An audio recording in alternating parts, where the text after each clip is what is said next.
Bismillahirrahmanirrahim. Assalamualaikum warahmatullahi wabarakatuh. Alhamdulillahirabbil alamin.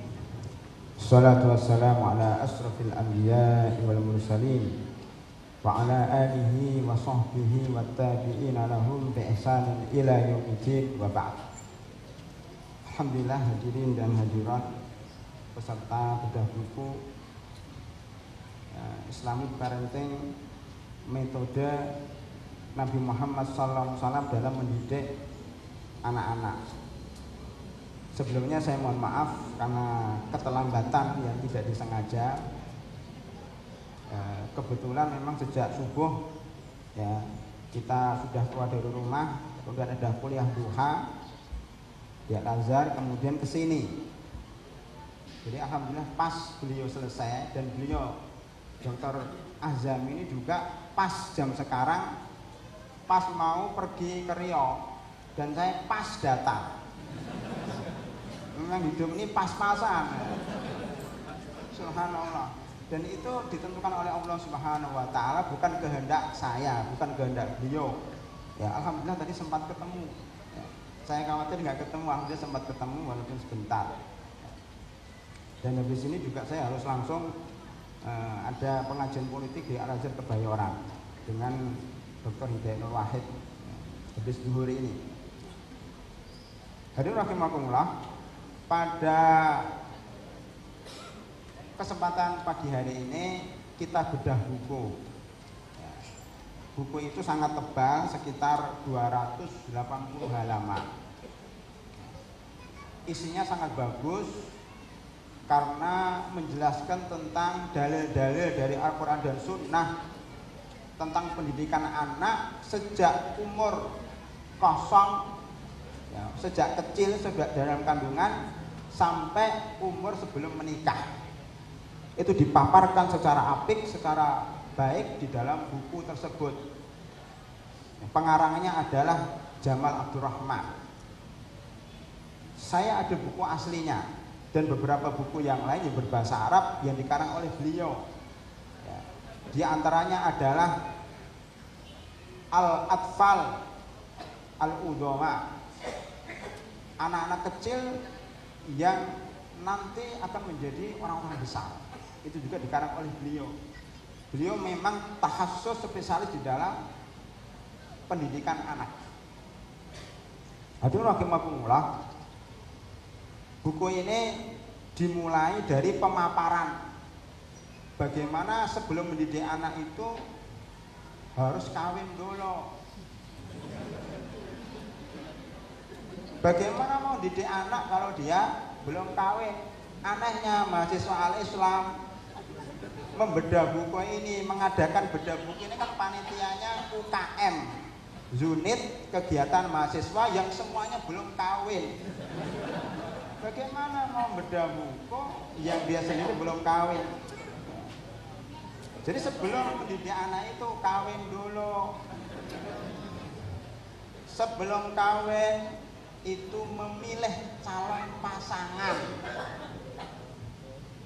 Jadi subhanallah, jauh-jauh sebelumnya, sebelum kita mendidik anak, sejak sekarang harus dipikir siapa calon pasangan kita.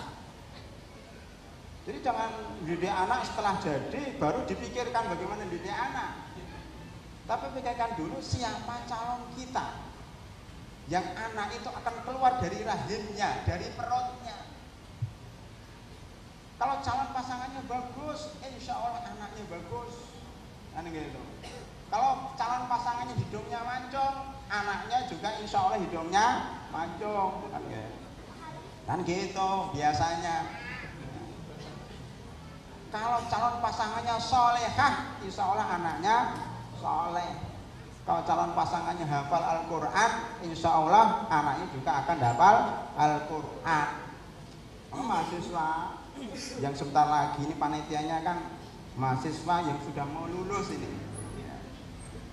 Setelah lulus kita harapkan mencari pasangan. Ya. Karena syarat kelulusan di Al-Islam ini harus menghafal 30 juz, diharapkan pasangannya adalah pasangan yang hafal 30 juz juga. sehingga anaknya diharapkan hafal 30 juz juga. Itu cara mendidik anak, praktis, efisien. Tidak capek-capek, tinggal nyari calon pasangan yang akan kita cari siapa. Kalau tadi ditanyakan, kalau kepengen anaknya jadi penyanyi, cari artis, selesai, nggak usah diajari nyanyi.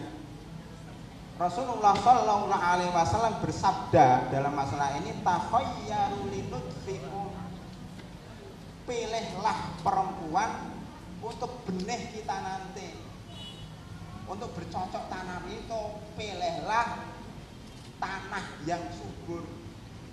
Karena laki-laki itu petani, perempuan itu ladang. Nisa hukum harsun lakum fa'tu harsakum anna syi'tum. Perempuan-perempuan itu ladang kamu. Kalau kamu kepengen tumbuh-tumbuhannya bagus, maka carilah perempuan yang bagus. Wal baladu at-tayyibu yakhruju nabatuhu bi'idnih. Walladzi khabusa la yakhruju illa nakida. Dalam surat Al-A'raf. Tanah yang subur itu akan menumbuhkan tanaman-tanaman yang baik. Adapun tanah yang tandus, yang jelek, maka tanamannya pun juga akan jelek. Maka carilah, kata Rasulullah, takhayyaru linutfikum, pilihlah ya perempuan untuk menyemai tanaman-tanaman kita, yaitu anak-anak ini adalah hasil bercocok tanam kita. Maka pilihlah ya tanah yang subur, tanah yang baik. Setelah kita menemukan tanah, sebelum mencangkul itu membaca Bismillahirrahmanirrahim. Maka kita diperintahkan ya kita membaca Bismillah, Allahumma jannibna syaitan wa jannib syaitan mimma razaqtana. Ya Allah, jauhkanlah setan dan jauhkanlah kami dari setan. Jauhkanlah kami dari setan dan jauhkanlah setan dari keturunan kami. Nah, kalau orang bercocok tanam nggak pernah baca Bismillah, pantesan anaknya ya nakal-nakal. Karena dulu ketika bercocok tanam tidak baca Bismillah, setan ikut campur di situ. Jadi anak yang dihasilkan tanpa baca Bismillah itu setengah jin, setengah manusia. Karena jin juga ikut campur baur di situ. Maka coba kita introspeksi, kalau anak kita nggak jelas tuh kenapa? Barangkali dulu tidak baca basmalah. Ketika tanaman sudah mulai tumbuh, ya, alias istrinya sudah hamil. Hamil itu ada dua ya, mahasiswa hamil itu ada dua. Hamil muda dan hamil tua. Hamil muda itu hamilnya masih semester pertama. Itu hampir mirip dengan semester 1, semester 2 bersama ya. Hamil tua itu semester terakhir atau UAS lah, ujian akhir tahun. Jadi lagi makula, hamil muda dan hamil tua itu bukan berarti kalau hamil muda itu orangnya muda, hamil tua orangnya tua, bukan begitu. Itu dulu saya pahamnya seperti itu. Kalau hamil tua itu orangnya sudah tua, kakek-kakek, nenek-nenek. Bukan begitu. Hamil tua maksudnya orangnya masih muda tapi umur kehamilan itu sudah tua. Di dalam masa kehamilan ini juga kita diperintahkan untuk mendidik anak. Jadi mendidik anak itu bukan setelah lahir saja, dalam waktu hamil itu kita didik juga. Bagaimana cara mendidiknya? Pertama, makannya yang bergizi, ya, buah-buahan, 4 sehat 5 sempurna. Ya, itu jangan ketinggalan. Maka jadi suami itu tidak mudah ketika istrinya hamil harus ya peras keringat bagaimana cari uang membelikan istri ini buah-buahan yang dia sukai, memberikan gizi, memberikan susu, memberikan wortel ya, supaya sehat bayinya. Yang kedua, jangan suruh kerja, jangan suruh nyuci piring, jangan suruh nyetrika. selama 3 semester pertama. Itu yang kerja siapa? Ya suaminya. Selama 3 bulan itu suaminya nyuci, suaminya nyetrika, suaminya ya masak. 3 bulan saja. Banyak ya, pengantin baru yang tidak tahu masalah ini, pada kehamilan 3 semester pertama diajak jalan-jalan itu istrinya, diboncengkan ke sana ke sini, menghadiri pengajian, menghadiri ceramah, aktivis, masya Allah.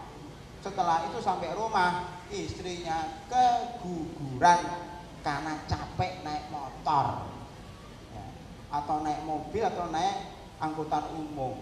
Itu salah, sehingga anaknya nggak jadi. Oleh karena itu istri yang baru itu hendaknya jangan boleh banyak bergerak selama 3 semester pertama. Kalau udah 3 semester kedua atau ketiga, bahkan umur 6 bulan, 7 bulan, 18, 19 bulan gantian.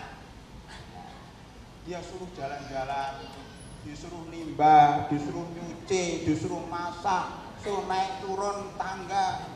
Karena kalau hamilnya sudah tua, itu nggak boleh diem, harus jalan-jalan.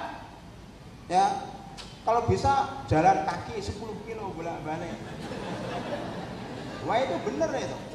Insya Allah kelahirannya akan lancar karena sudah terlatih. Disuruh sholat tahajud, rukuk setengah jam, sujud setengah jam, itu mempermudahkan di dalam kelahiran. Banyak sudah terbukti orang yang sering tahajud, ya, sering rukuk, sering sujud, itu kelahirannya mudah, bahkan tanpa bidan pun sudah lahir sendiri. Enak itu. Maka carilah istri yang lahirnya sendiri, gratis, perang. Caranya bagaimana? Suruh sholat terus, suruh rukuk terus. Ngirit lumayan itu, nggak usah ke bidan.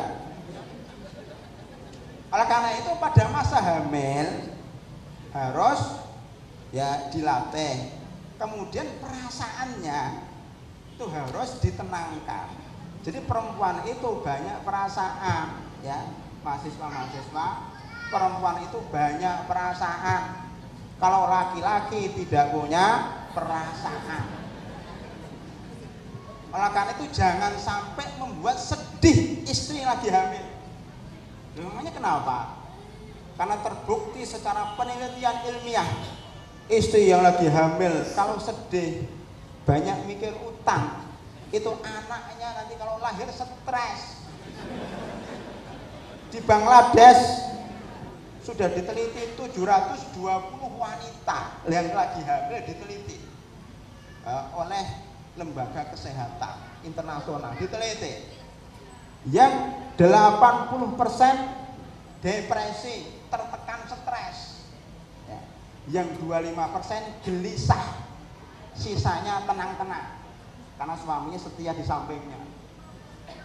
Ketika lahir diteliti lagi, ternyata yang stres, yang gelisah, yang mikir utang, yang suka nangis, yang suka sedih itu bayinya kurus-kurus, nggak bergizi.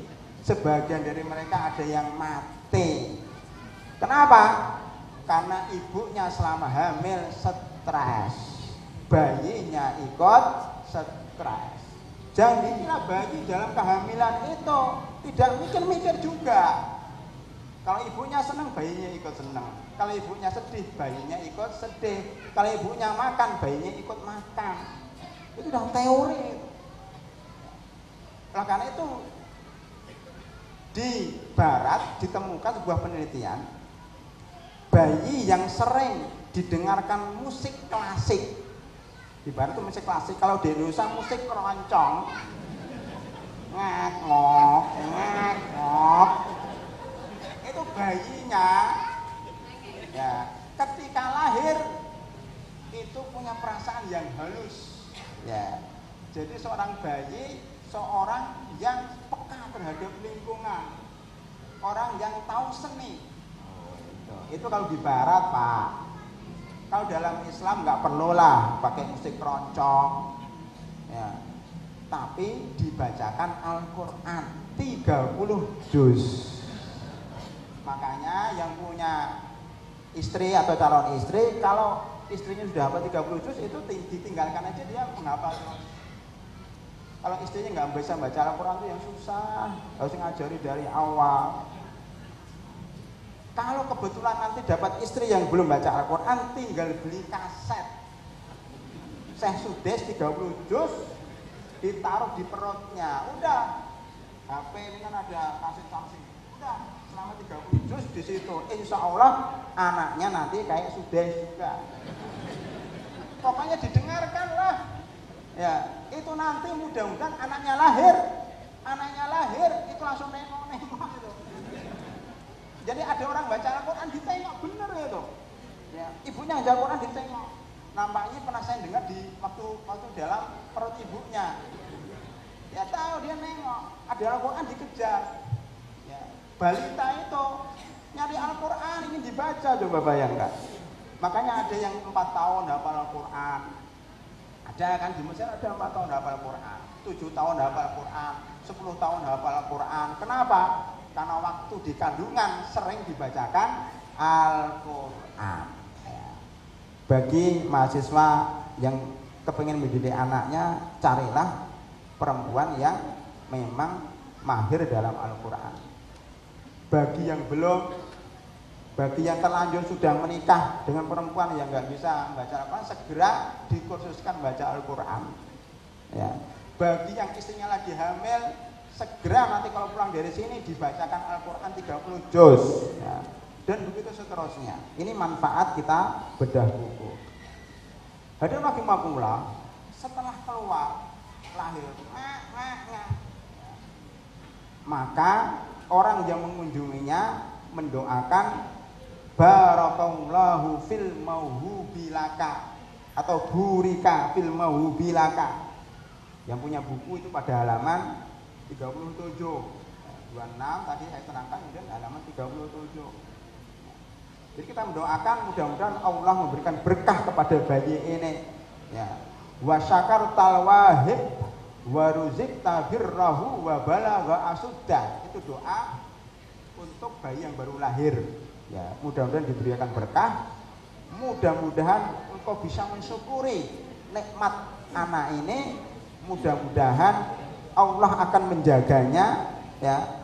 Allah akan menjaganya sampai balik, dan mudah-mudahan Allah memberikan anak ini jadi anak yang solehah dan soleh sehingga berbakti kepada kedua orang tuanya. Itu doa ketika bayi sedang lahir.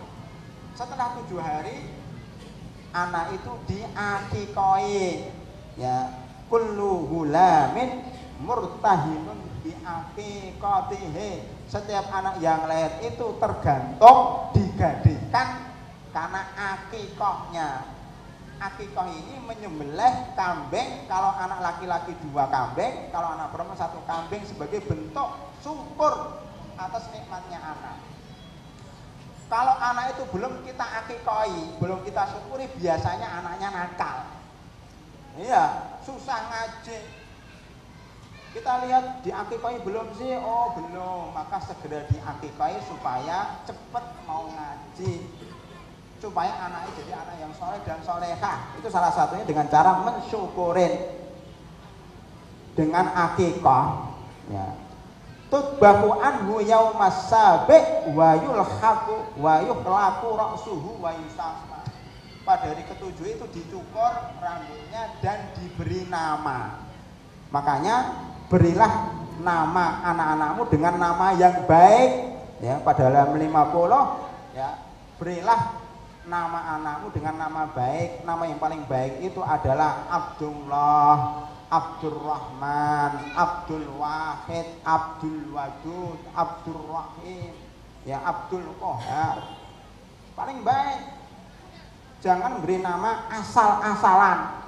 Saya punya teman namanya Brojol. Gak ada teman saya di desa nama kamu sama Brojol. Loh, kenapa bisa Brojol? Dulu waktu lahir brojol. Jadi waktu naik sepeda, ibunya hamil itu langsung keluar sendiri, masuk dalam apa namanya itu, orang desa itu dalam keranjang. Jadi brojol ke keranjang, namanya Muhammad Brojol. Nah, ini nggak bener nih, nama anak brojol. Maka dia brojol terus. Ya, dinamakan gepeng, gendut, gembrot, Kribo. Nah, ini nama-nama yang jelek. Saya tadi dengar cerita ada orang namanya Muhammad Minal Khosirin. Karena orang itu kadang-kadang senang dengan Al-Quran, baca Al-Quran langsung diambil itu. Minal Khosirin, Masya Allah. Maka diganti Minal Muflihin. Harus diganti. Jadi boleh kita mengganti nama. Ya, nama yang tidak baik diganti dengan nama yang bagus karena nama ini doa. Saya dulu waktu di Al-Azhar ditanya oleh dosen, ini di S2 mau lulus ke S3, ini ujiannya berat, banyak gugur, hampir semuanya gugur. Tiba giliran saya maju, ya, ditanya oleh dosennya profesor ini, ujian lisan, ditanya ada yang bisa, ada yang nggak bisa. Ya saya. Ya. Kemudian saya keluar, dapat bocoran dari teman saya. Kata dosen itu sebenarnya Ahmad Zain ini sebenarnya tidak lulus. Cuma karena namanya An-Najah, Ahmad Zain An-Najah. Nama An-Najah itu membuat jadi diluluskan. Dosennya ngomong, ya karena dia namanya Najahnya berhasil, ya sudah kita luluskan saja. Karena namanya An-Najah. Saya alhamdulillah dulu bapak saya tidak sia-sia memberikan Ahmad Zain An-Najah. Itu karena apa? Karena doa orang tua.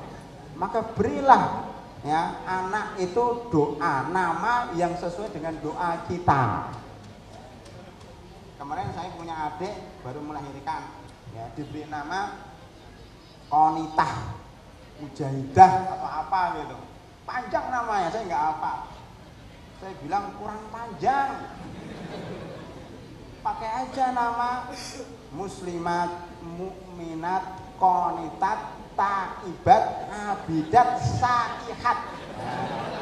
Wah itu lumayan, seluruh sifat perempuan soleh itu ada. Ya dia mau terima sebenarnya, ini kepanjangan jadi terima. Jadi rahimakumullah. Ya. Oleh karena itu ketika lahir diberi nama yang baik. Ketika diberi nama yang baik kita doakan. Doanya apa? Kalau kita mengunjung kepada anak, kita doakan. Doanya u'idzuka bi kalimatillahi tammah min syarri syaitonin wa hammah wa min kulli ainin lamah. Itu doanya. Itu doa Rasulullah sallallahu alaihi wasallam yang dibacakan kepada Hasan dan Husain. Kalau kita punya anak, belum hafal doa ini, wajib untuk menghafal doa ini. Dibacakan terus menerus, dipegang kepalanya, didoakan. Artinya saya meminta perlindungan untukmu kepada kalimat-kalimat Allah yang sempurna. Maksudnya Al-Quran. Ya, kita bacakan Al-Quran, kita bacakan Qul huwallahu ahad, kita bacakan Qul a'udzu birabbin nas, kita bacakan Qul a'udzu birabbin nas, ya kita bacakan ayat kursi, kita bacakan akhir surat Al-Baqarah, terus itu. Tidak harus nunggu orang kesurupan. Kalau di Al-Islam ini kan adanya ruqyah. Itu dibacakan ketika orang kesurupan. Tidak hanya itu saja, ketika bayi lahir bacakan doa ini. U'idzuka bi kalimatillahi tammah min syarri syaitonin wa hamah. Ya Allah, saya berlindung kepada kalimat-kalimatmu yang sempurna dari kejahatan setan dan dari kejahatan binatang buas. Kadang-kadang kan susah. Makanya harus kita bacakan la haula wa masya Allah la quwwata illa billah. Maksudnya tiada seluruhnya milik Allah, tiada kekuatan kecuali kekuatan Allah Subhanahu wa ta'ala. Nah, makanya kalau kita waktu di Mesir, belajar di Mesir itu kalau orang buat bangunan tinggi itu pasti, hampir dipastikan itu ada tulisannya masya Allah la quwwata illa billah. Kemarin saya lihat bangunan Al-Islam di belakang itu nggak ada tulisannya. Nggak apa-apa, nggak ditulis, asal yang bangun itu sering berzikir. Nah, maksudnya ditulis itu biar ingat saja sebenarnya, supaya tidak roboh, ya, supaya tidak hancur, supaya tidak terjang banjir. Itu dengan kata-kata Masya Allah la quwwata illa billah. Karena kalau ada orang yang iri cemburu dilihat itu, rumahnya dilihat begitu, itu nanti langsung ada musibah. Seringnya seperti itu. Itu namanya wal ainu haqqun, ain itu benar. Pada zaman Rasulullah Shallallahu Alaihi Wasallam ada sahabat yang badannya putih banget, mulus kayak perempuan itu. Ini mau mandi nih kan dari perang, mau cuci-cuci, mau mandi, buka bajunya, kelihatan oleh temannya, wah, buset, putih banget. Enggak menggunakan subhanallah, enggak menggunakan masya Allah. Apa itu?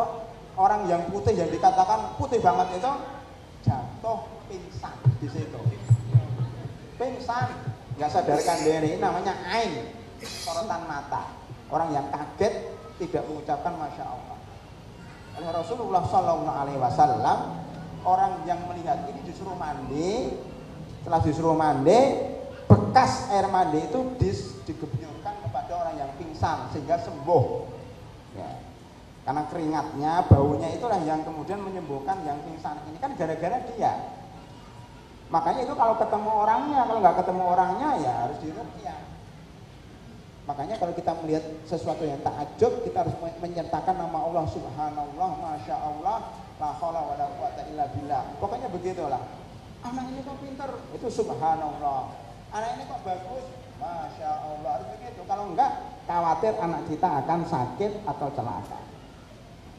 Setelah itu para hadirin rahimakumullah, ya, pada halaman 60 dari buku ini, kemudian anak itu dikhitan, ya, baik laki-laki maupun perempuan. Kalau laki-laki wajib, kalau perempuan sunnah, ya. Bisa wajib, bisa sunnah, bisa mubah. Itu dalam pembahasan hukum khitan perempuan, ya. Setelah itu, ya, maka disusui pakai ASI, bukan habis dikhitan disusui. Ya. Kalau dikhitannya umur 7 hari boleh, ya. Sebagian orang Mesir pun juga kadang-kadang anaknya baru lahir langsung dikhitanin supaya cepat sembuhnya. Tapi sebagian ulama mengatakan khitan itu sunnahnya sebelum balik, umur 11 sampai 10 tahun, 10 sampai 11 tahun lah, 9 sampai 10 sampai 11. Lah, disusui itu ASI. Ini ibu-ibu yang terutama wanita karir, ASI itu sebenarnya luar biasa khasiatnya. Saya sering dialog dengan teman-teman yang anaknya masih kecil-kecil. Ustadz, anak saya panas, nggak sembuh-sembuh. Saya bilang disusui saja. Obat anak yang masih disusui itu cuma satu susu aja. Nggak perlu ke dokter, nggak perlu apalagi disuntik, diberi antibiotik. Masya Allah, kasihan. Saya punya teman, punya saudara, anaknya waktu kecil itu sering disuntik antibiotik waktu di Mesir. Suntik. Ketika besar sering step itu panas sambil ya kejang-kejang. Kata para dokter itu kebanyakan antibiotik, sering disuntik. Makanya anak kecil kasihan Pak, anak kecil disuntik kita aja kesakitan, berarti anak ini nggak tega. Sudahlah, caranya bagaimana? Diminum susu. Jadi susu air ASI itu diberikan kepada anak itu. Oleh karena itu ketika anaknya sakit, ibunya itu yang harus makan bergizi. Ketika anak sakit, ya ibunya harus beli buah-buahan, beli pisang, beli jeruk, beli nanas, ya, beli pepaya. Makanya herbal ayam di depan ini, ya. Kemudian ada di sini kan, ya, boleh. Pokoknya bergizi-gizi lah. Ayamnya pun kalau bisa ayam yang herbal. Ayam herbal itu ayam yang makannya habas sauda, madu. Itu insya Allah tidak ada kolesterolnya. Ya. jangan ibu-ibu itu sering beli ayam yang murah di pasar, ayam pedaging ya, yang ayamnya itu disuntik terus, itu disuntik supaya besar. Jangan beli yang kayak gitu. Di dalamnya itu ada bekas suntikan, itu ada di dalam dagingnya, itu berbahaya, itu bisa merusak hormon, bisa membuat mandul dan bisa merusak otak. Maka yang paling baik itu beli ayam kampung. Ayam kampung itu ayam yang makannya bebas ya, jadi kampung itu makannya tidak diberi pakan khusus. Atau ayam herbal tadi yang makannya habal sauda, itu dianjurkan ya. Hadirin rahimakumullah ya. Jadi ibunya itu harus makan yang bergizi supaya anaknya sembuh. Jangan anaknya diobatin terus, ibunya diobati. Nah, ketika ibunya makan ya yang bergizi, makan minum habas sauda, minum madu, makan buah-buahan, maka susunya pun bergizi. Sehingga ketika anak itu diminum, itu anak itu jadi kuat. Nah, itu cara pengobatan untuk anak yang baru balita di bawah 5 tahun yang masih disusui.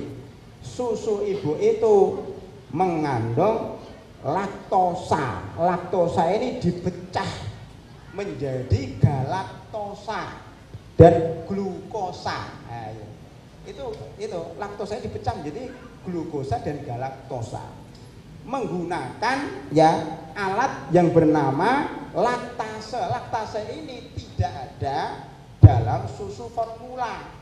Oleh karena itu kalau anak diberi susu formula sering diare, mencret. Kenapa?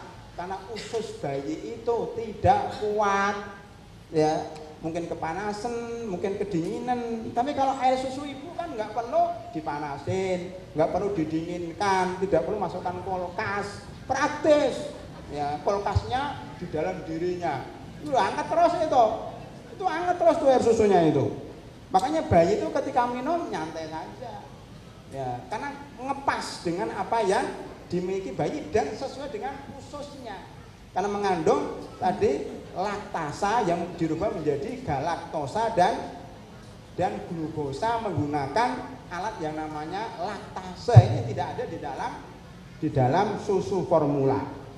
Nah, hadirin rahimakumullah, setelah disusuin ya, maka anak itu harus diajak main-main. Nah, ini penting nih. Banyak para bapak dan ibu sibuk berdakwah di luar, sibuk mencari nafkah. Ibunya juga gitu, sibuk mengajar ya, sibuk mencari nafkah. Anaknya hanya ditinggalin uang 50.000, ditinggalin uang 100.000, suruh jajan sendiri. Jadi anak ini kadang-kadang menunggu kehadiran bapak dan ibu. Maka pendidikan yang paling baik itu adalah bermain dengan anak. Anak itu suka loh kalau bapak sama ibunya ikut main-main ya. Rasulullah Shallallahu Alaihi Wasallam adalah contoh yang paling baik. Itu kan buku ini menerangkan seperti itu. Coba dilihat pada halaman 80, itu disebutkan bahwa Rasulullah Shallallahu Alaihi Wasallam sebagaimana dalam hadis Abdullah bin Shaddad yang diberikan oleh Imam Nasai menceritakan suatu ketika kami sholat bersama Rasulullah Shallallahu Alaihi Wasallam. Biasanya beliau sholatnya wajar. Suatu ketika sujud lama banget sujudnya, 1/4 jam, setengah jam, lama banget. Ini ngapain Rasulullah yang sujudnya lama? Ada yang penasaran, dia bangkit. Dia sujud lagi. Jadi boleh ya, kalau kita sholat imamnya sujudnya lama, boleh salah satu di antara kita ngecek sedang apa imamnya. Tapi satu aja, jangan semuanya. Makanya sebelum sholat sepakat dulu. Nanti kalau imamnya sujudnya lama, yang ngecek siapa? Satu. Jangan semuanya ngecek. Ya imamnya kadang-kadang sakit, meninggal dunia. Ada ulama Mesir yang sangat terkenal sekali ya.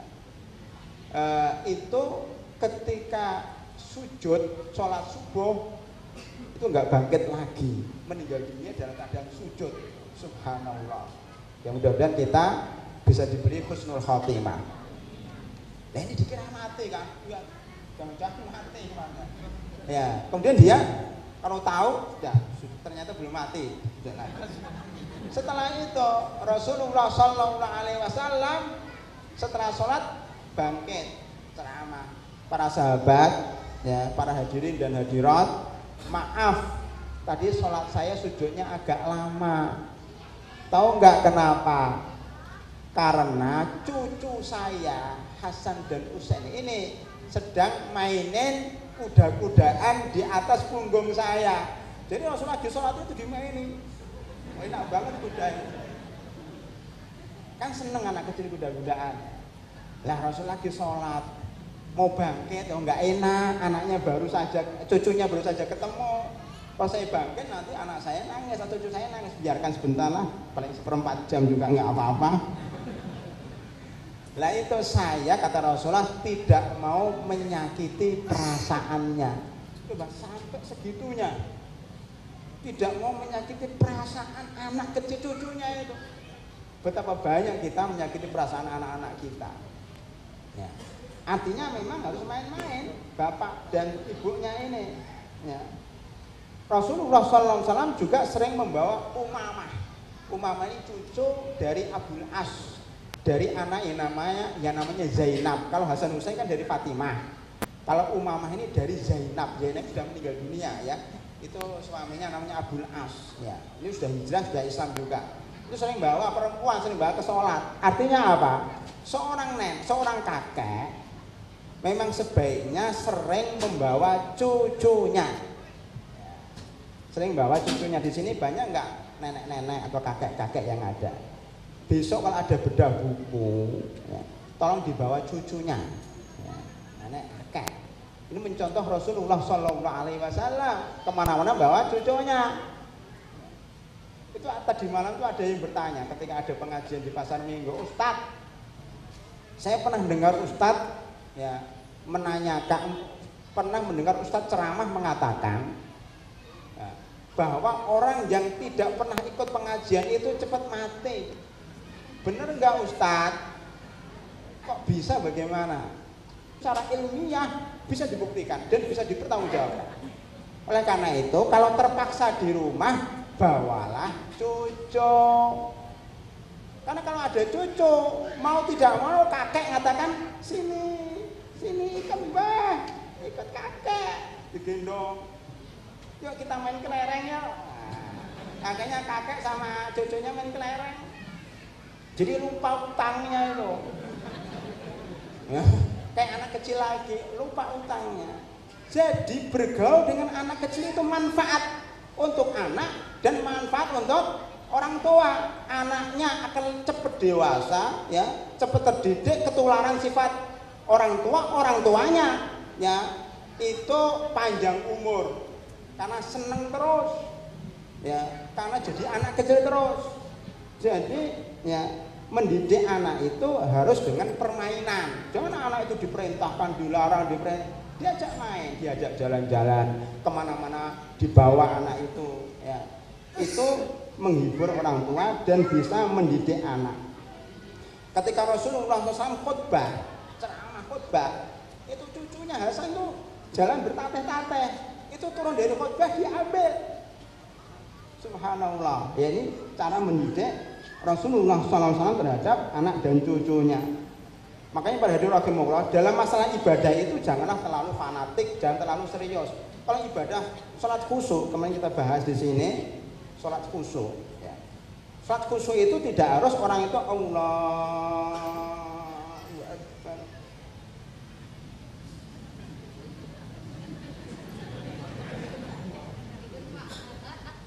Nggak ada itu sholat khusyuk kayak itu. Sholat khusyuk itu tetap dia matanya dibuka, Allahu Akbar.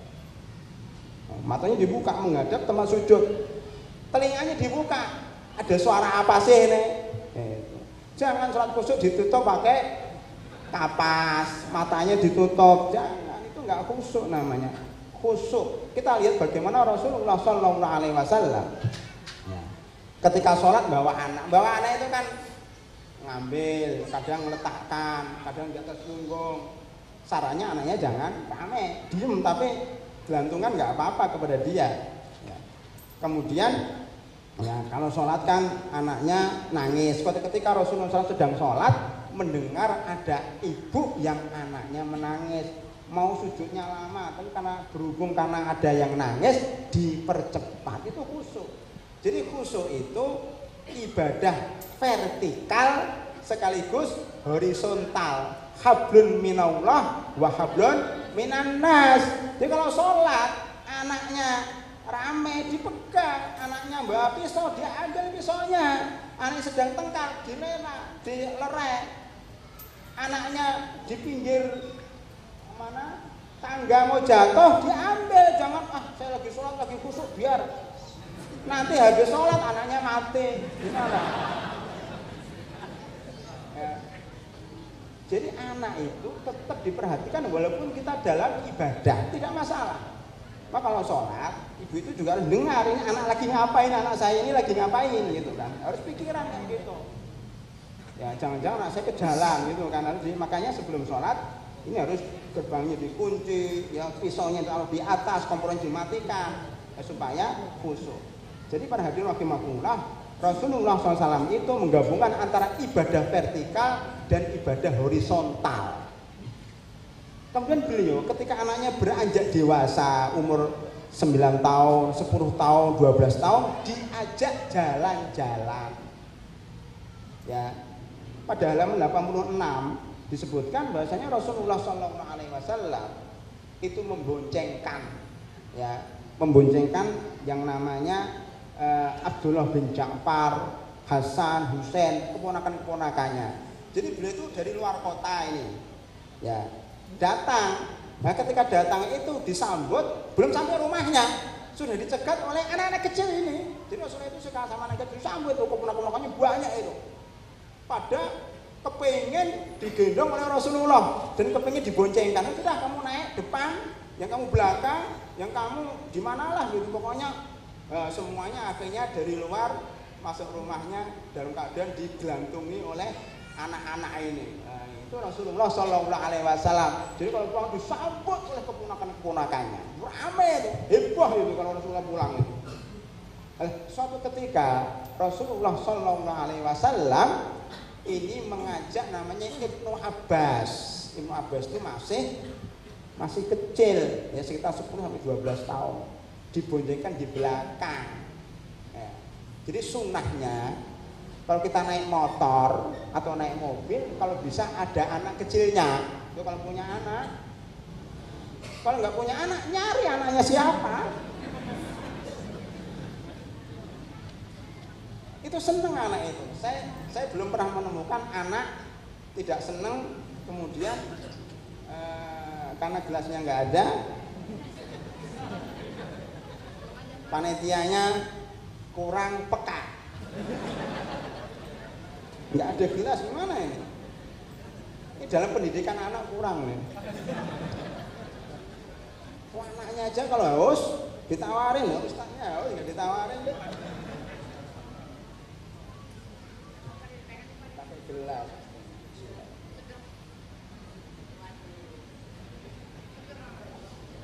Alhamdulillah. Para hadirin rahimakumullah, Ibnu Abbas digoncengkan oleh Rasulullah SAW di belakang. Lah ketika digoncengkan ini kesempatan untuk mendidik. Nah, kamu nggak di rumah, kamu sekarang bersama saya, nggak bisa turun. Mau turun kamu jatuh nanti. Ayo mau kemana? Tak, ya gulam. Dinasihatin. Wahai anak. Jadi ketika manggil anak itu dengan kata-kata lembut. Ya. Bahkan tidak menggunakan namanya. Wahai anak, wahai anakku. Kalau bahasa Jawanya wahai tole. Ndok. Gitu. Itu nyunah itu sebenarnya. Cuma orang Jawa kan nggak tahu, padahal itu nyunah itu. Itu peninggalan Wali Songo. Wali Songo itu begitu, sukanya menyerahkan sunnah itu langsung kepada kebudayaan. Itu panggil, ya gulam, inni u'allimuka bi kalimatin. Wahai anak, saya ingin mengajari kamu beberapa poin saja. Ini menunjukkan bahwa ngajarin anak itu jangan lama-lama. Ya. Ada orang yang belajar dari jam 7 sampai jam 4 sore. Itu kelamaan. Anak itu 10 menit, 15 menit, sudah cukup. Ini dalilnya. Ya gulam, inni u'allimuka bi kalimatin. Wahai anak, saya ajari beberapa poin. Enggak lama-lama lah, beberapa poin. Itu menunjukkan bahwa sekolah itu tidak harus di kelas. Anak-anak kok di kelas bosan. Maka sekarang muncul namanya sekolah alam. Ada di, kalau kita kesini ya Jalan Legok mau ke Jati AC itu ada namanya, mau ke Purigadi itu ada sekolah alam. Sekolah itu di bawah pohon, di depan kolam, ya itu bagus, itu harus dikembangkan. Ya, jangan di kamar terus, jangan di ruangan. Anak bosan, kepengen lari-lari, kepengen jalan-jalan. Makanya anak kalau dibawa ke taman-taman, dibawa ke Taman Mini Indonesia Indah, ditaman ke kolam renang, seneng banget anak itu karena bebas, luas. Sekolah alam, sekolah alam itu sunnah, ya sunnah Nabi Muhammad SAW. Diajarkan di lapangan luas ini, diajarkan di atas kendaraan. Jadi kalau naik kendaraan, naik mobil, dinasehatin.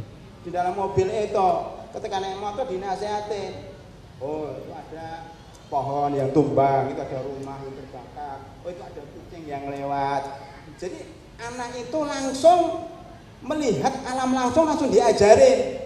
Itu lebih efektif daripada kita ngajari teori.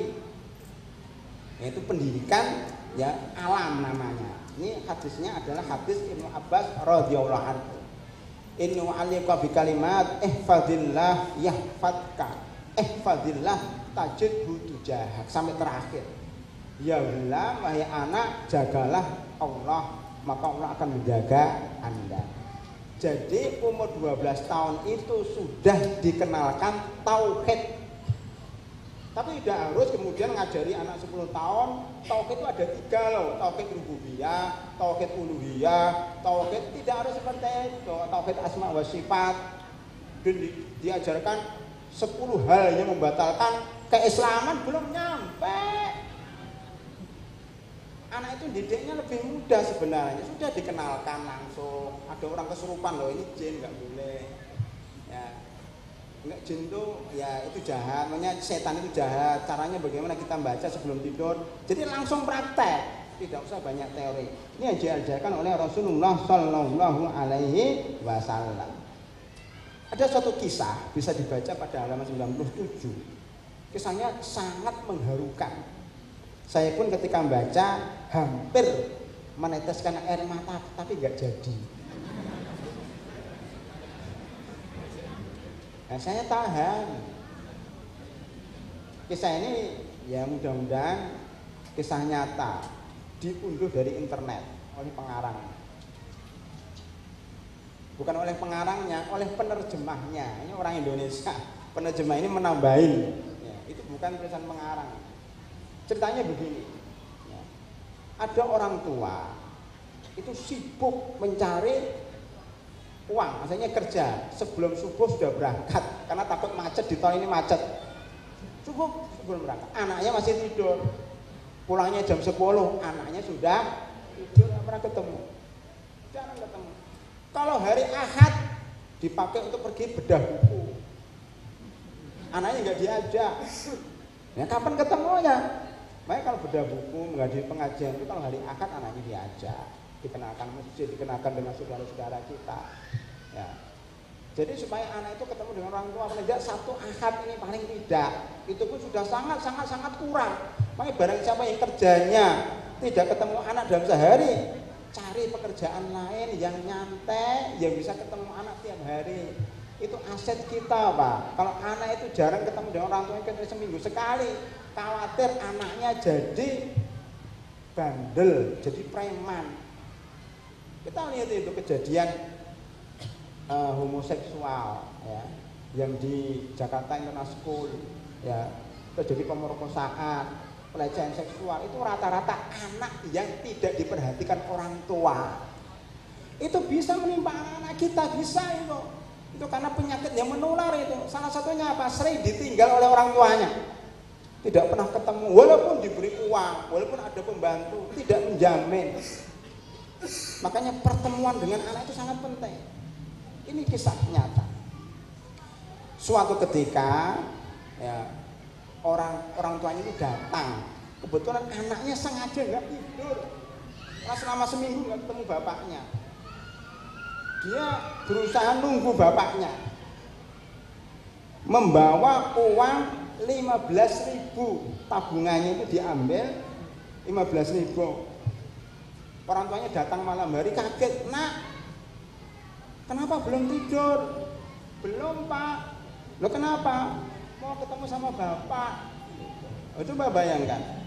Jadi ngorbankan tidurnya cuma ingin ketemu sama bapaknya. "Pak, pinjem dong uang 5.000.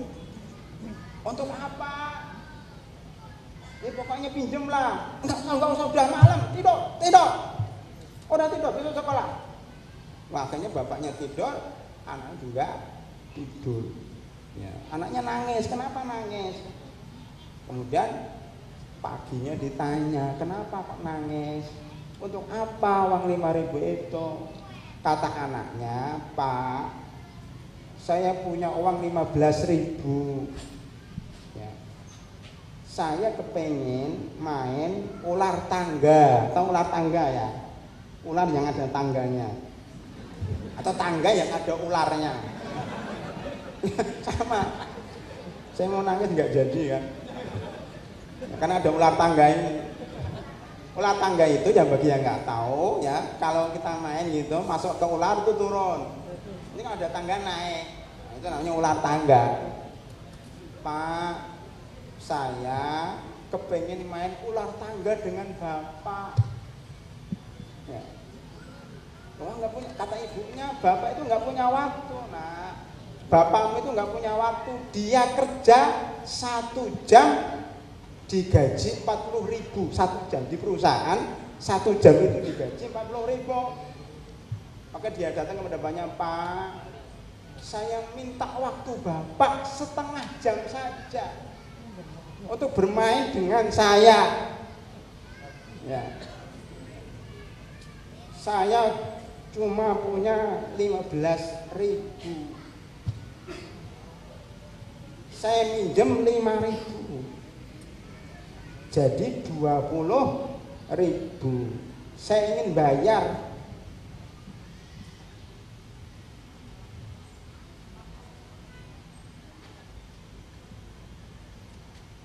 Waktu bapak setengah jam.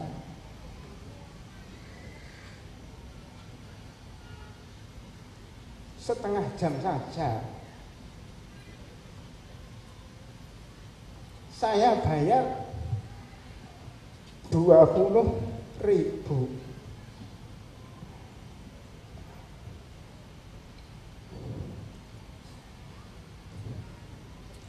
Nanti saya kembalikan 5.000-nya, saya kembalikan deh. Yang penting saya nyewa waktu bapak.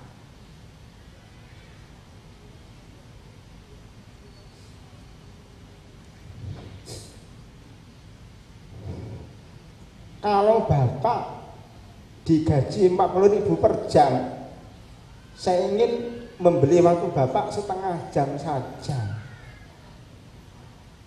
20.000.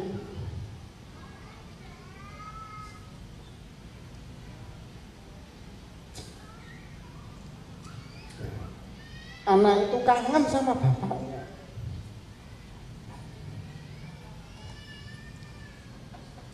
Karena bapaknya tidak pernah ketemu dengan anaknya. Dia sibuk kerja, mencari uang. Jadi Pak hadirin dan hadirin rahimakumullah, kisah ini haru. Karena saya waktu baca tidak bisa, mau keluar air matanya nggak jadi, tumpah sekarang.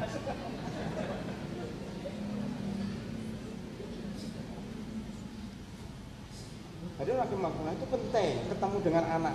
Kita itu bisanya buat anak. Tapi setelah buat, setelah jadi kita tinggal. Namanya orang tua nggak bertanggung jawab.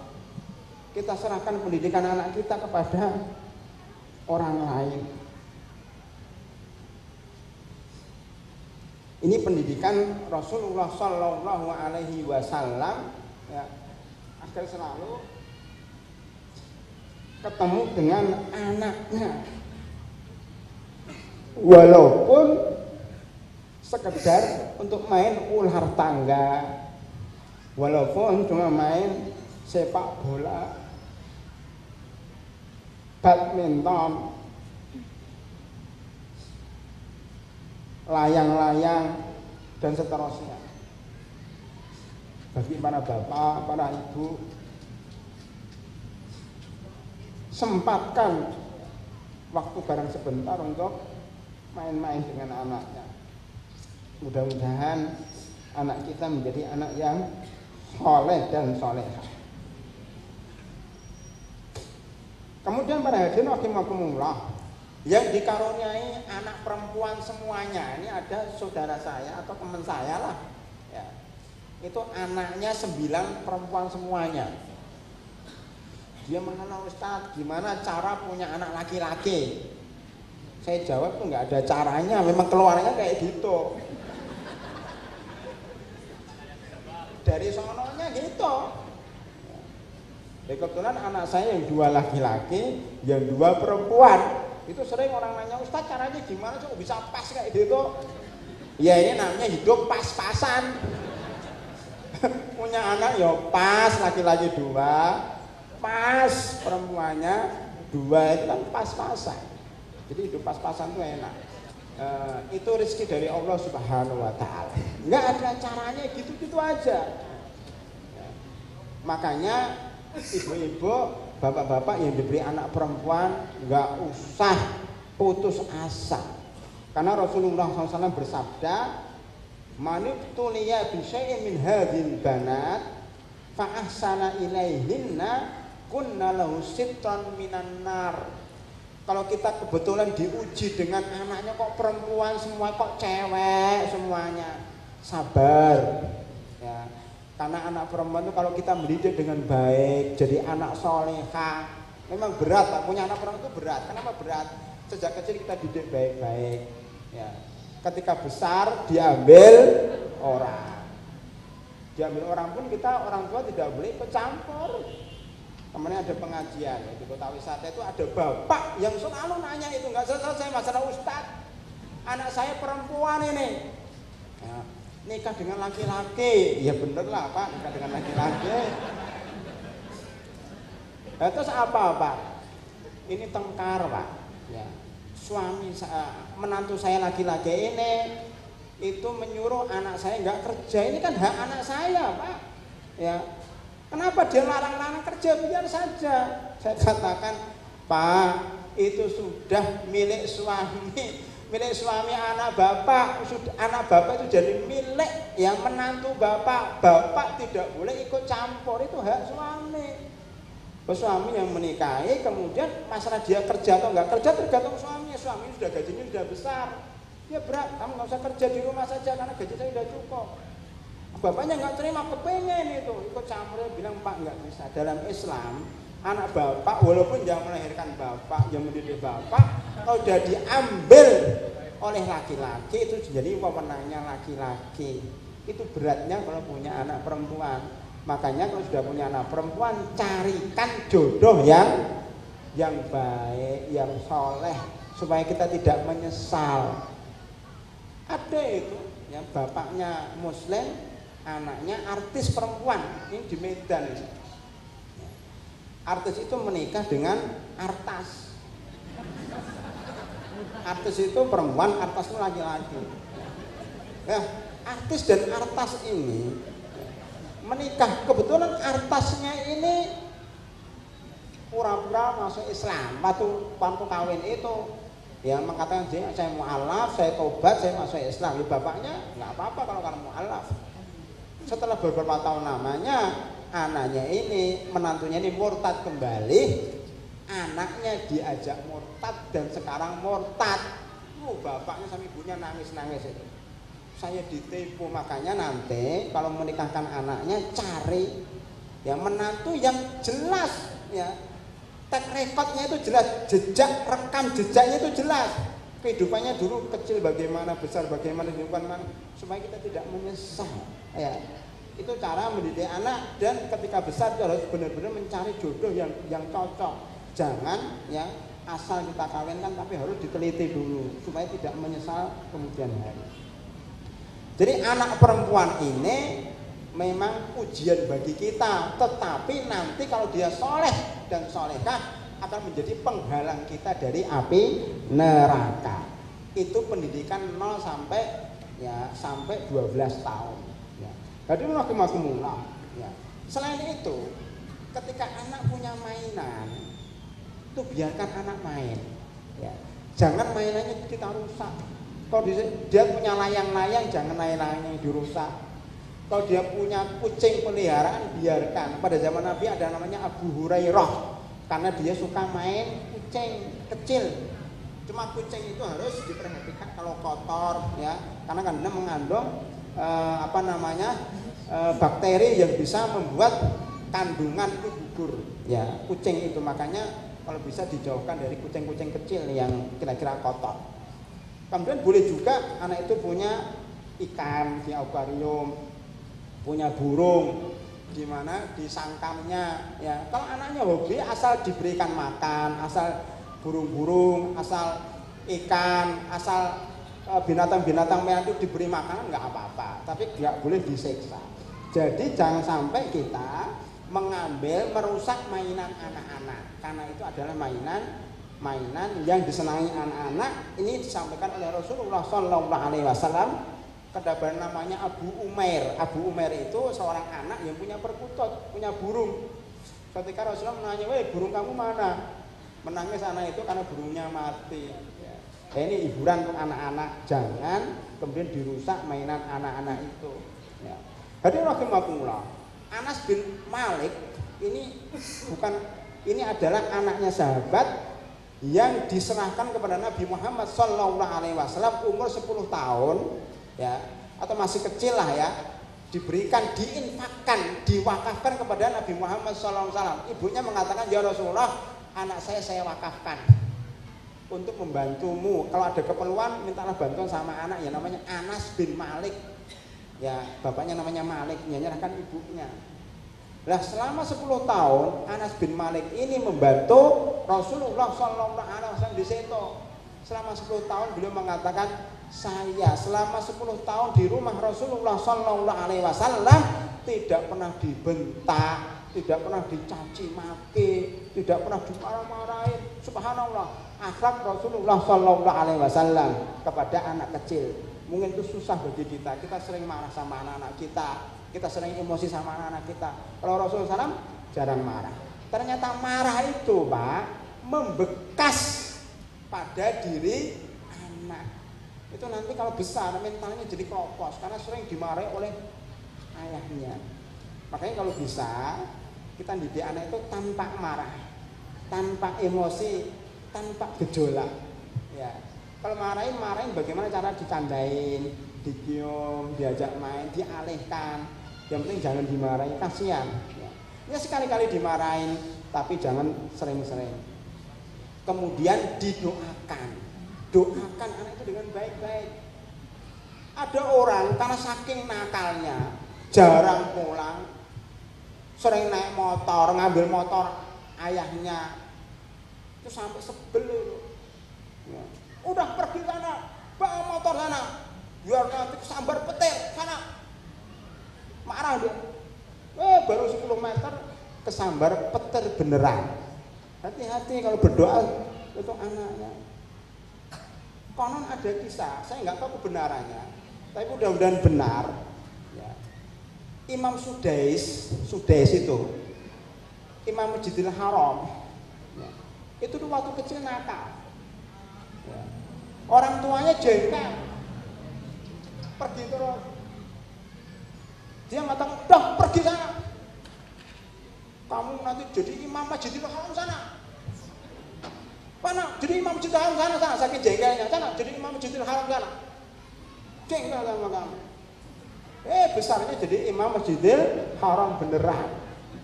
Jadi kalau doakan yang baik. Sana pergi supaya jadi profesor sana. Profesor botak sana. Jadi profesor bener. Jadi doa itu doa yang baik. Jangan doa yang buruk. Kalau doa buruk itu dikabulkan oleh Allah Subhanahu wa taala. 3 doa yang tidak ditolak oleh Allah Subhanahu wa taala kata Rasulullah SAW adalah doanya orang yang terdolimi, doanya orang safar, dan doanya orang tua terhadap anaknya. Ini pengalaman, mudah-mudahan ya ditiru. Kalau saya ada apa-apa itu sering ya, saya punya orang tua yang masih hidup, itu ibu, itu saya minta doa orang tua karena terbukti doa orang tua itu manjur. Mau apa saja minta doa, ya doakan saya gini. Ya saya doakan. Walaupun orang tua kelihatannya lemah, nggak bisa apa-apa, doanya mustajab. Dan saya, alhamdulillah, apa yang saya sampaikan kepada orang tua, yang saya cita-citakan itu seringnya berhasil. Karena doa orang tua, bukan karena saya, karena doa orang tua. Ya siapa saja di antara kita, kalau ingin berhasil, minta doa orang tua. Ya, doa orang tua itu mustajab. Ya. Saya pernah lihat wawancara di televisi, tokoh nasional, itu jadi orang besar. Ketika ditanya, kenapa kau berhasil? Kata dia, karena doa orang tua. Jadi penting nih doa orang tua ini. Makanya kalau ada orang tua diman-man, artinya jangan sampai dia kemudian sakit hati, jangan sampai dia meninggal dunia dulu pokoknya sebelum doakan kita. Makanya anak jangan sampai durhaka kepada orang tua karena doa orang tua itu mustajab. Hadirin rahimakumullah. Karena waktunya sudah mau habis, mungkin saya percepat ya. Yang berikutnya memberikan hadiah. Ini penting. Anak itu kalau diberi hadiah senang. Hadiah itu kita ada hadiah ini. Ini panitia juga memberi hadiah. Jadi panitia telah mempraktekkan metode pendidikan anak ala Rasulullah Shallallahu Alaihi Wasallam. Para hadirin ini dianggap anak-anak semuanya. Memberi hadiah. Doorpress. Nah ini kita terapkan sama anak. Ya, apa kayak gitu kita dari luar bawa bungkusan gitu. Ya, isinya kacang, ya, isinya apa gitu. Nanti pulang seneng anak itu. Walaupun hadiah itu harganya 5.000 berikan sama anak. Anak itu seneng. Ini membuat anak itu jadi seneng. Ya. Jadi rahimahullah kalau malam tolong anak-anak disuruh masuk. Jangan keluyuran. Tahu keluyuran? Ini bahasa Indonesia yang sudah disempurnakan. Keluyuran. Coba dicari di kamus bahasa Indonesia ada nggak keluyuran? Mudah-mudahan ada. Kalau nggak ada kita usulkan. Karena keluyuran itu terjemahannya apa ya? Nggak ada. Ya. Keluyuran. Apa? Terjemahannya apa? Keluar malam. Udah kemana-mana nggak ada, nggak tentu arahnya. Apa itu namanya? Nggak ada bahasa Indonesia itu bahasa miskin ya. Makanya kita usulkan itu masuk bahasa Indonesia keluyuran. Jadi kalau orang keluar itu kalau sudah maghrib kalau bisa pulang. Kenapa? Karena setan kalau sudah maghrib bergentayangan. Itu bukan dongengnya nenek-nenek zaman dulu, itu benar itu dalam hadis ya. Dalam hadis Sahih Muslim disebutkan jika malam sudah masuk, riwayat Imam Bukhari, idza kana junhul laili fakaffu sibyanakum. Jika datang malam maka tahanlah anak-anakmu, jangan keluar. Fa inna syayatina tantasiru khina idzin, karena setan bergentayangan pada waktu itu. Makanya hobinya keluar malam itu temannya setan ya. Makanya kejahatan-kejahatan itu terjadi pada malam hari kok ya. Makanya kalau bisa nggak boleh keluar malam kecuali kalau ke masjid, habis ke masjid ya. Kalau mau beraktivitas besok lah ya. Jadi jangan boleh keluar malam karena udara malam juga jahat. Maka kita berdoa kepada Allah Subhanahu wa taala, "Qul a'udzu birabbil falaq min syarri ma khalaq wa min syarri ghasiqin idza waqab." Dan saya berlindung dari malam jika datang.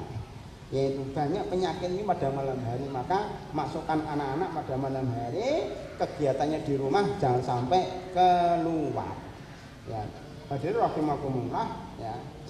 Ini beberapa hal yang bisa saya sampaikan pada kesempatan siang hari ini, membedah buku ya Islamic Parenting, metode mendidik anak ala Rasulullah Shallallahu Alaihi Wasallam.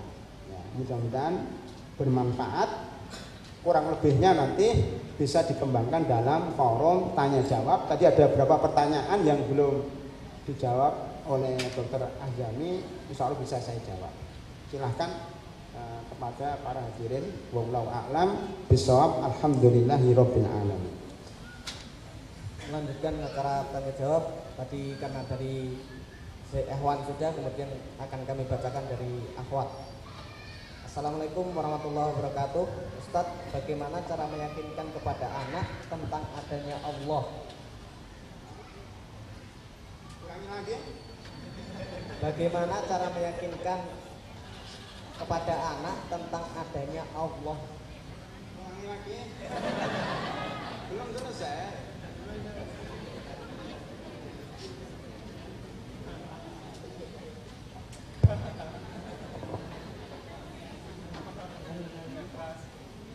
Gimana?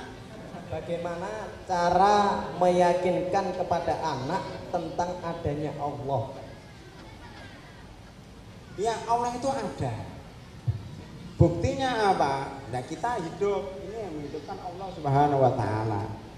Ada angin, ada matahari, ada bintang, ada langit. Bintang kecil ya, jauh di sana. Itu kan yang menciptakan siapa? Anak-anak. Allah. Yang menyatakan matahari siapa? Anak-anak. Allah. Ya. Jadi kita ajak jalan-jalan ke gunung, ke laut. Yang menyatakan laut siapa? Anak-anak. Allah. Yang menyatakan gunung siapa? Anak-anak. Allah. Itu cara mendidik ya anak supaya kenal dengan Allah, dan itu metode Al-Qur'an.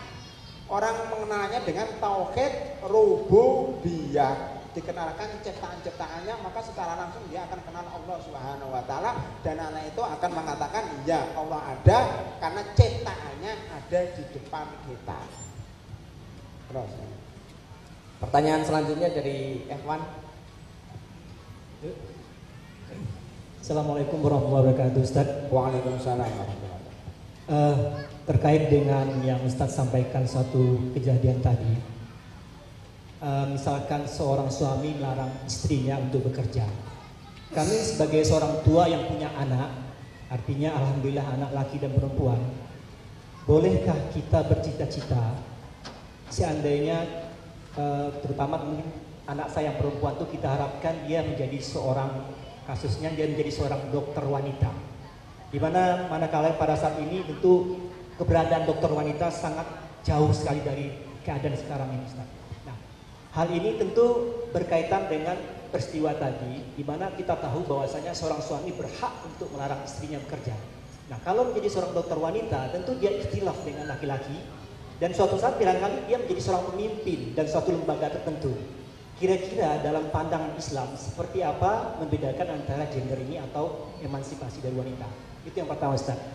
Yang kedua adalah apakah ada perbedaan metode pendidikan terhadap anak laki-laki ataupun dengan anak wanita? Secara fisik ataupun umum kita sudah tahu kalau anak laki-laki kita ajarkan memanah, misalkan seperti yang tentu langsung, atau berenang apapun. Jadi dua hal ini antara anak laki dan perempuan secara syar'i, secara yang lebih mantap, lebih efisien, apakah ada perbedaannya? Sekian, Ustaz, jazakallah. Ya, terima kasih. Yang pertama, bekerja untuk wanita sebenarnya boleh-boleh dalam Islam. tetapi ruang lingkupnya tidak seluas laki-laki. Kalau kasusnya dia dokter perempuan, khususnya dokter kandungan, ini masih banyak ibu-ibu yang masih banyak suami-suami yang suka mengantarkan istrinya ke dokter laki-laki. Masya Allah ya. Menyerahkan istrinya sama dokter laki-laki itu. Makanya carilah dokter kandungan perempuan dan bidan perempuan ya. Ya mudah-mudahan dapat dokter yang bagus, yang emosinya bisa terkontrol. Karena banyak alasan dari bapak-bapak, dokter perempuan itu sukanya stres, sukanya panik dan sebagainya. Memang seperti itu namanya perempuan ya. Tapi sebisa mungkin cari dokter yang bagus, perempuan banyak sekarang ya. Nah ketika cita-cita anaknya atau cita-cita kita agar anak kita jadi dokter itu baik-baik saja, tapi dokter khusus perempuan. Ketika kita dapat menantu, bilang aja sama menantunya, kamu boleh nikah dengan anak saya yang calon dokter ini. Syaratnya dia boleh buka praktek. Kalau engkau larang, nggak usahlah larang anak saya, cari perempuan yang lain di luar banyak. Jual mahal Pak. Maka kalau bisa nyari dokter laki-laki. Kalau sesama profesi itu biasanya tahu ya. Kalau ada pasien kita terima pasien, kalau laki-laki ke suami saya. Kalau datang pasien perempuan ke istri saya. Oh enak itu, kerjasama yang bagus. Dokter laki-laki dengan dokter perempuan. Saya kira itu Pak ya. Insya Allah boleh, tapi dalam batas-batas tertentu. Yang kedua, masalah perbedaan mendidik anak laki-laki dan perempuan beda banget Pak. Kalau anak laki-laki itu kita ajak sepak bola, kita ajak renang, kita ajak naik kuda, kan ada alimu auladakum sibahah wa rukubal khail warimayah wa rukubal khail, memanah, memanjat tebing, lompat, gulung-gulung, daki gunung, itu laki-laki fisik.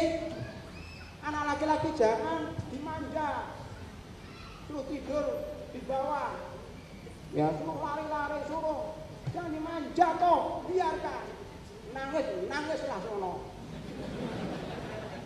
tambah lagi nangis. Terus kalau laki-laki dididik oleh ibunya jadi cengeng, oh kasihan kasihan mana yang akhirnya laki-laki itu jadi cengeng. Kenapa? Dididik oleh ibunya. Laki-laki dididik oleh bapaknya, perempuan dididik ibunya.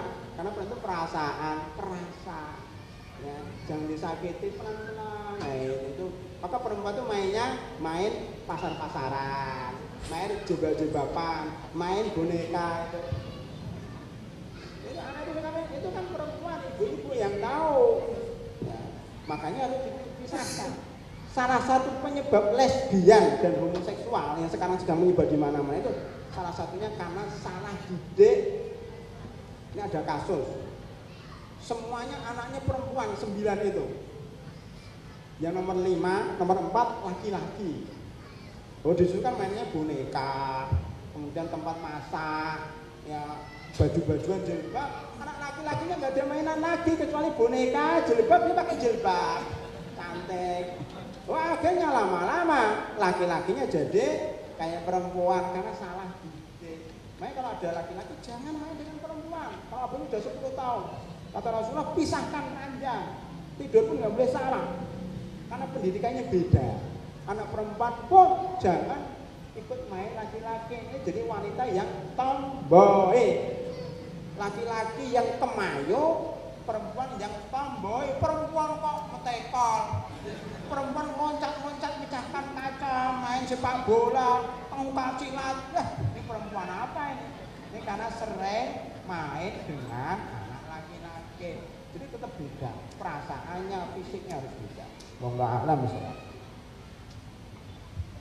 Pertanyaan dari Ahmad, ya Ustadz, bagaimana jika metode kita mendidik anak dengan memberi hadiah kepada anak yang berbuat baik karena khawatir semata-mata mengharap hadiah atau pujian? Tidak apa-apa, karena anak kecil belum tahu ikhlas. Cara diterimanya amal ada dua, ikhlas dan mutabaah, belum paham. Udah, kalau kamu dapat hadiah Rasulullah SAW, itu saya memberikan hadiah sama anak-anak. Ketika keponakan-keponakannya di sini ada di dalam buku, itu ayo siapa yang paling cepat ke teman saya beri hadiah lah. Ini semuanya rebutan berat, kepengen ketemu sama Rasulullah, kita ketemu di hadiah. Jadi akhirnya yang beri hadiah sekedar untuk motivasi aja. Jadi tidak menyangkut ikhlas ya ikhlasnya. Dia pertama diberi hadiah, lama-lama udah agak dewasa, hadiahnya mulai dikurangi. Terus semakin dia dewasa semakin dikurangin supaya tidak mengganggu keikhlasannya. Wallah a'lam. Saya mau bertanya. Ya silakan. Tentang berita akhir-akhir ini yang terjadi di JIS, yang di MJIS ya Pak. Ya. Pas saya lagi nonton berita bersama istri, ternyata ada anak saya juga lagi mendengarkan berita tentang kekerasan seksual. Ya. Akhirnya sang anak bertanya kepada kita, apa sih kekerasan seksual itu, gitu kan? Kita terangkan pemerkosaan, gitu kan? Terus pemerkosaan. Selanjutnya dia nanya lagi apa itu, gitu kan? Nah, saya langsung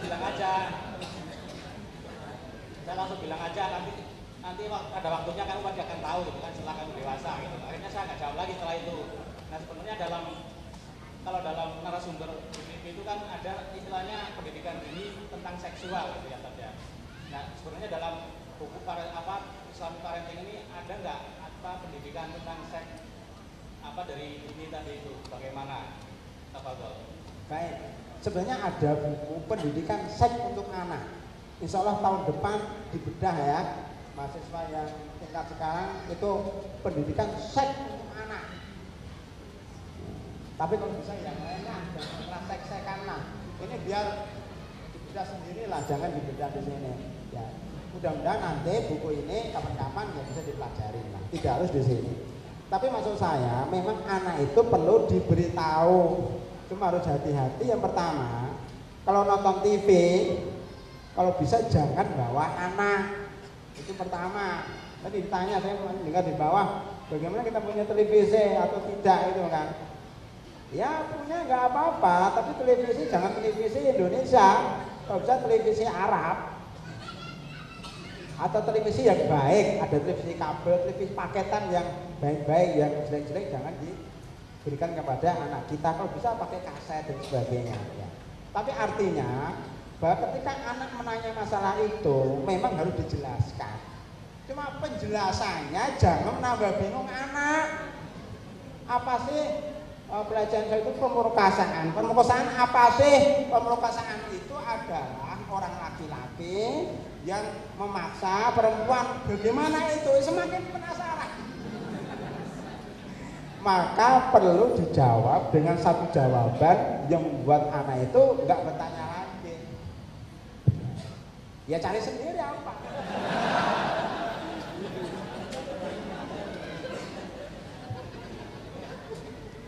Saya seorang ibu punya 2 orang putri, yang satu sudah berhijab, alhamdulillah.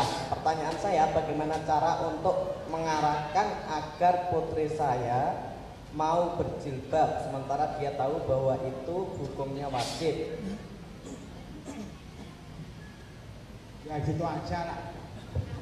Udah intinya gitu. Tulisannya terlalu bagus ibu-ibu. Saya pernah bedah buku 5 tahun yang lalu di Lampung tentang ajarilah anak Anda berjilbab, atau ajarilah anak Anda mencintai Allah, Rasulnya, dan Islam. Salah satunya diungkapkan di situ bagaimana cara mendidik anak supaya berjilbab. Jangan dipaksa, di situ disebut jangan dipaksa. Oh jilbab. Saya pernah lihat televisi di Mesir. Nggak tahu televisi ini televisi orang kafir atau liberal, tapi menjelekkan Islam. Televisi drama atau film ya, Dikisahkan orang jenggotan, ya, kopiah, putih, pokoknya orang yang sangat mengamalkan agama, orang baik. Itu apa? Perempuannya anaknya nggak berjilbab. Di rumah warnanya dipaksa, jambak itu pakai jilbab, dipakai kalau nggak ditampar, pakai jilbab itu wajib ditampar-tampar. Itu menjelek-jelekan Islam. Kenapa? Islam tidak seperti itu, nggak memaksa seperti itu. Yang benar adalah diberikan pengertian jilbab itu wajib. Kalau itu panjang lebar dalam buku disebutkan caranya apa? Diajak datang, diajak silaturahim kepada orang-orang yang berjilbab. Sekarang artis-artis itu punya kelompok namanya hijabr group. Itu artis-artis yang sudah tobat pakai jilbab, diajak ke situ. Ya, saya juga pernah ngisi di beberapa tempat artis itu sekarang sudah berjilbab. Dia berjilbabnya karena bergaul dengan teman-teman berjilbab. Kayaknya saya nggak berjilbab dengan teman-teman saya nggak berjilbab sama akhirnya dia berjilbab. Jadi dibawa ke lingkungan yang baik, dibawa ke pengajian yang berjilbab, lama-lama dia akan paham dan akan punya motivasi untuk berjilbab. Jadi tidak boleh dipaksa, tapi diberi pengertian. Kalau perlu diberi hadiah, jilbabnya agak mahal. Adek, kalau adik pakai jilbabnya cantik loh. Nah, itu akhirnya dia senang. Makanya kalau dididik sejak kecil, wallahu a'lam bishawab. Ya, sama.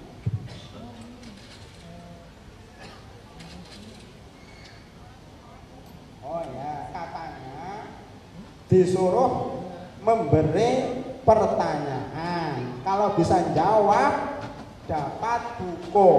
Pertanyaannya saya ambil dari ibu-ibu. Bagaimana caranya menjadi orang tua yang dikagumi anaknya? Ada bisa jawab? Dapat buku, insya Allah. Katanya dari ibu-ibu, bagaimana caranya menjadi orang tua yang dikagumi anak-anaknya? Nah, siapa yang bisa ngejawab? Saya jawabnya. Nggak bisa jawab. Ya, nggak bisa diberi hadiah. Pertanyaan kedua, bagaimana caranya mengatasi anak yang keras kepala? Dia jawab, kepalanya keras. Dia jawab. Apa dia jawab?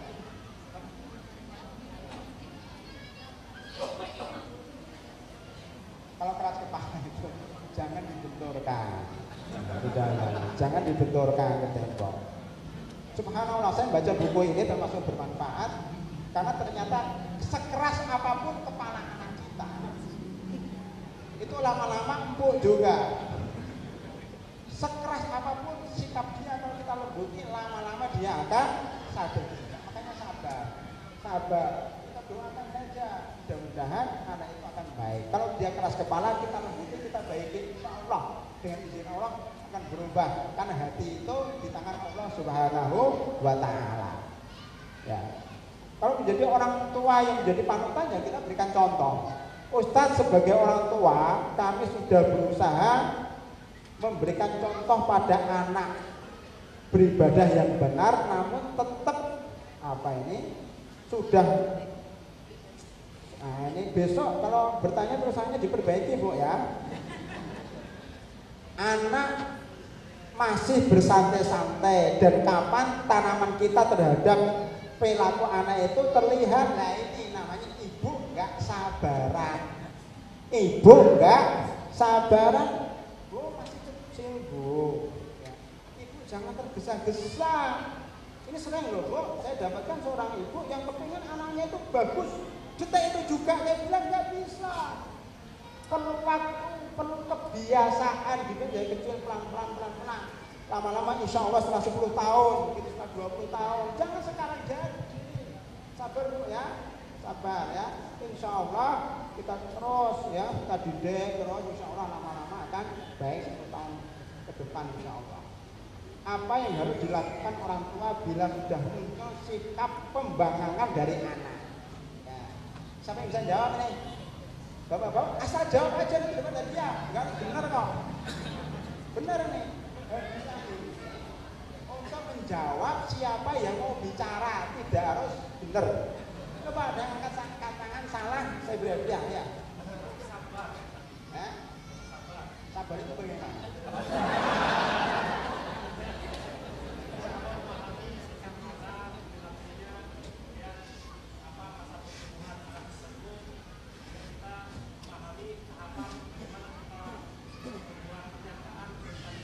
Alhamdulillah. Jawab saya.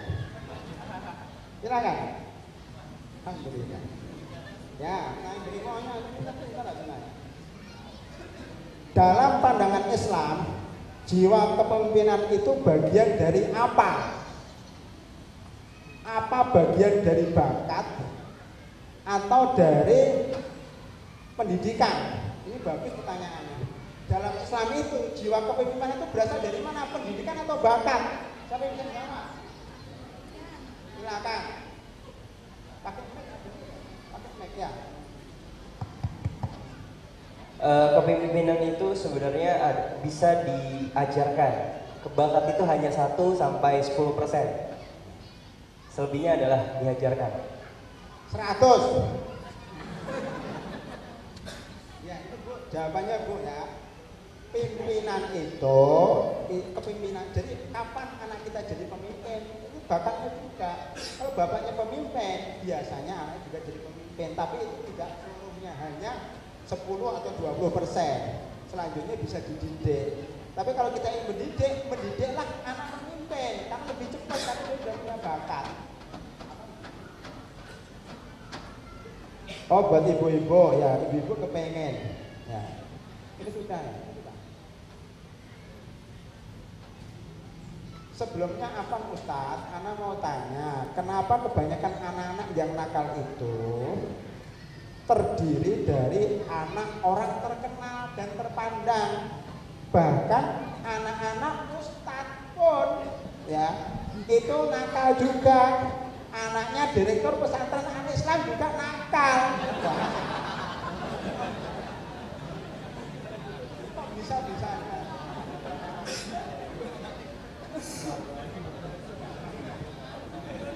Ya, untuk ibu-ibu ya bisa jawab ibu-ibu. Kenapa anaknya direktur pesantren Tinggi Al-Islam kok nakal? Kenapa? Ya ibu silakan ibu. Anaknya Ustaz kok bisa nakal?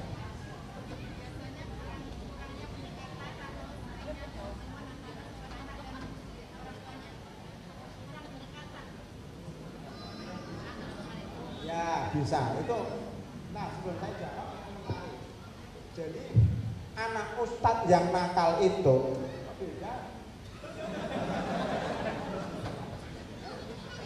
Oh yang lagi kecil kalau perempuan besar. Ya. Kenapa hadiahnya buat yang perempuan itu lebih besar? Karena yang lebih berkompeten untuk mendidik anak itu perempuan. Ya. Baik. Memang ada sebagian anaknya ustadz, anaknya tokoh, anaknya kiai itu nakal. Kenapa? Karena ustadznya, kiainya, tokoh itu sibuk mendidik orang lain, tapi lupa mendidik anaknya sendiri. Ya benar Bu. 100 tolong diberikan. Ya, apa lagi?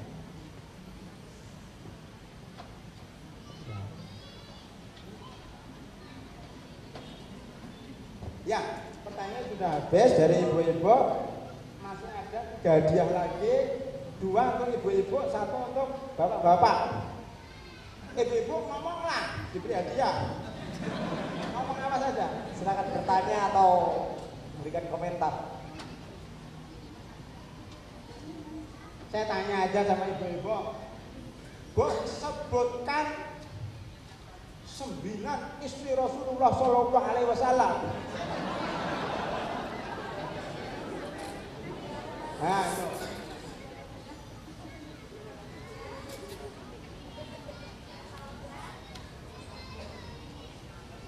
Baca itu ya.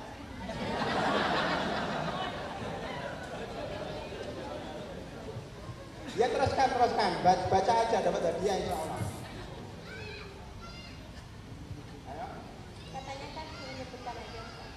Ya coba dibaca.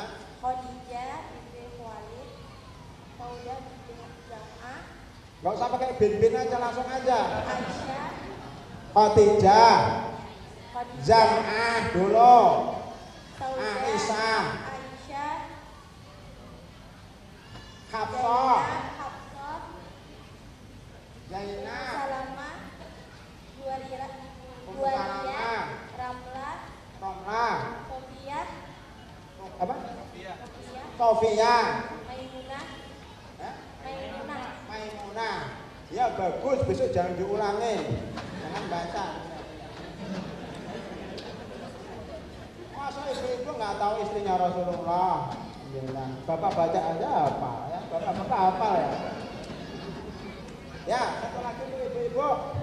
Ini berikan sama ibu tadi. Sebutkan nama anak-anaknya Rasulullah. Ayo. Angkat tangan, Bu. Angkat tangan.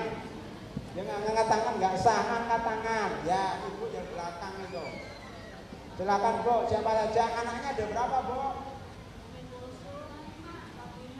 Ummu Kulsum, Fatimah, Ruqayyah, Ummu Kulsum lagi. Fatimah, Ummu Kulsum, Ruqayyah,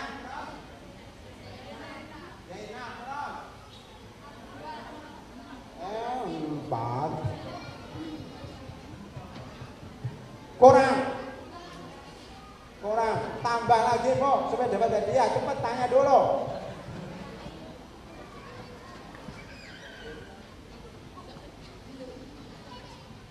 Enggak jadi. Silakan.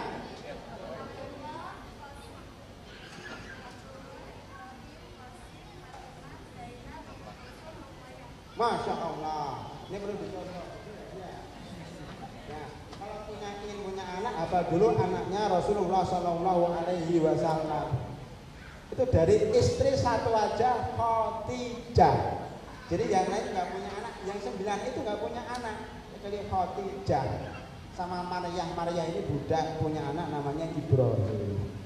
Untuk laki-laki nih, ngomonglah, siapa yang mau ngomong? Coba hadiah, ya. Katanya nggak boleh santri, nggak boleh. Santri, pinteran. Yang dari luar. Dari luar, Pak ibu-ibu. Ibu-ibu lagi nggak apa-apa katanya. Silakan, Bu, mau bicara apa, Bu?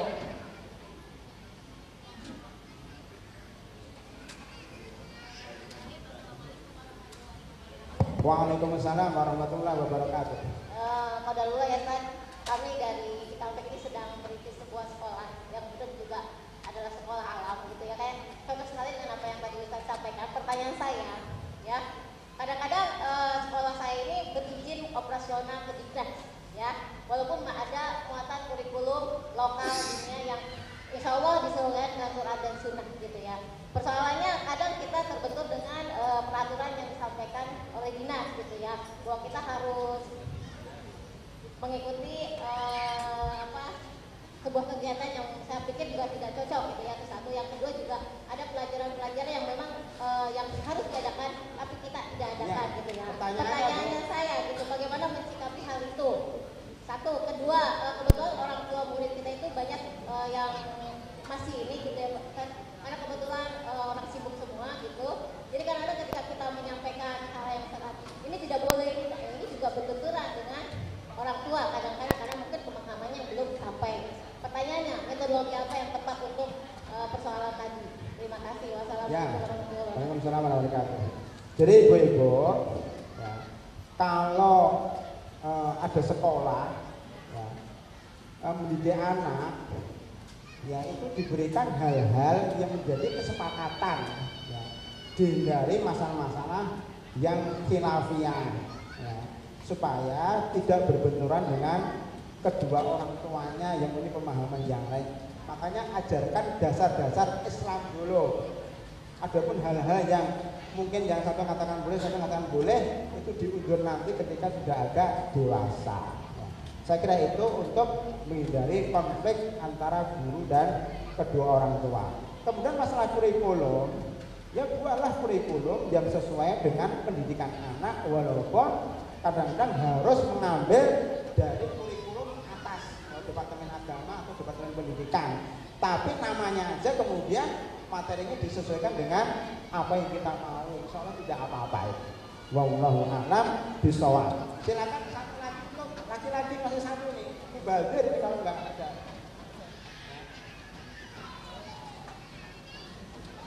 Apa yang disilakan? Mau bicara apa?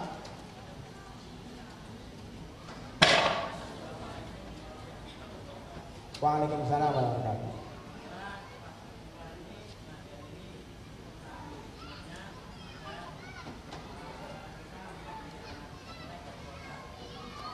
Ya, Bapak dari mana? Pasar Kecapi itu tangga saya lah. Sebelah mana Pasar Kecapinya? Anaknya berapa, Pak? 3, sekolah di mana?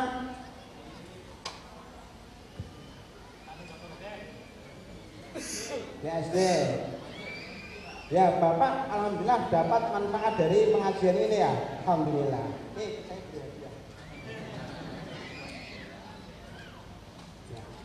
Saya terima kasih pada hadirin rahimakumullah.